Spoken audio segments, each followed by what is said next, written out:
Depuis 1994, notre pays paye le prix du génocide rwando-rwandais de triste mémoire. Aujourd'hui, 30 ans plus tard, nous comptons 10 fois plus de morts, de crimes de tous les genres ont été commis dans les seuls objectifs de continuer les processus de pillage systématique de nos ressources. Cette œuvre maléfique continue aujourd'hui à travers des terroristes, des supplétifs, sans aucune idéologie ni projet, si ce n'est le choix d'être l'épouvantail d'un régime cruel, criminel, pilleur et receleur.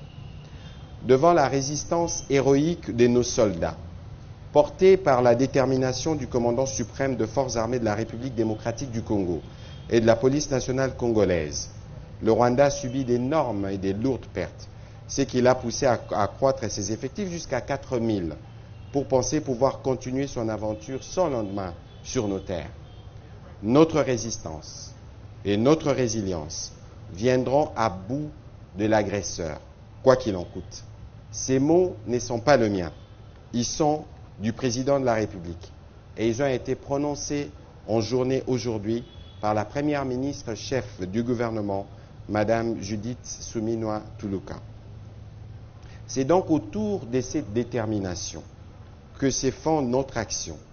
Et ce soir, nous voulons, dans la dynamique que nous avions lancée il y a quelques mois, Bendele Koyate, lancer la campagne « Tout pour la patrie ».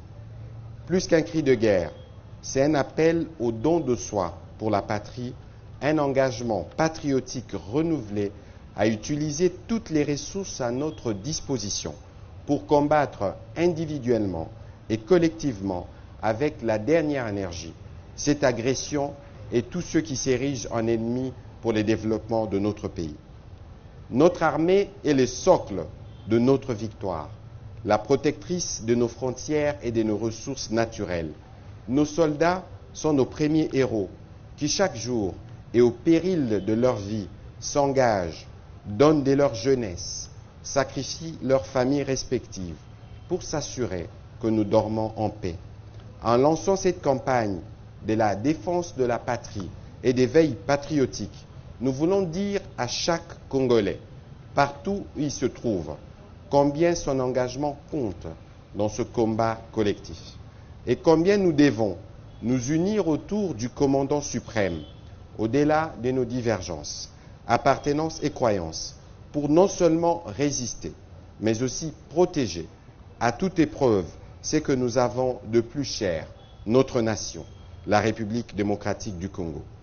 Dans les minutes qui suivent, nous allons vous présenter les premiers spots de notre campagne qui va s'étendre dans tous les pays.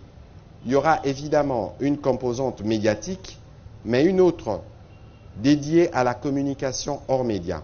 Ces mélanges vont nous permettre de communiquer de manière optimale, non seulement à travers les canaux traditionnels, mais surtout directement avec nos populations.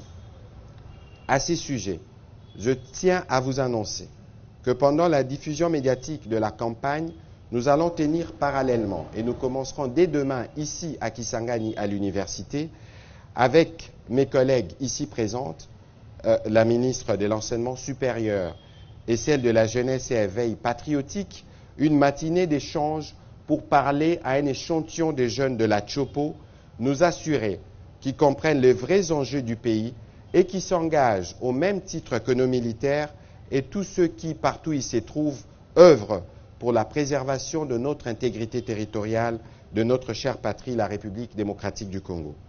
Pour la paix et la sécurité, chacun de nous est un vaillant soldat dans son secteur de vie, un véritable patriote appelé à utiliser l'instrument à sa disposition pour défendre la patrie.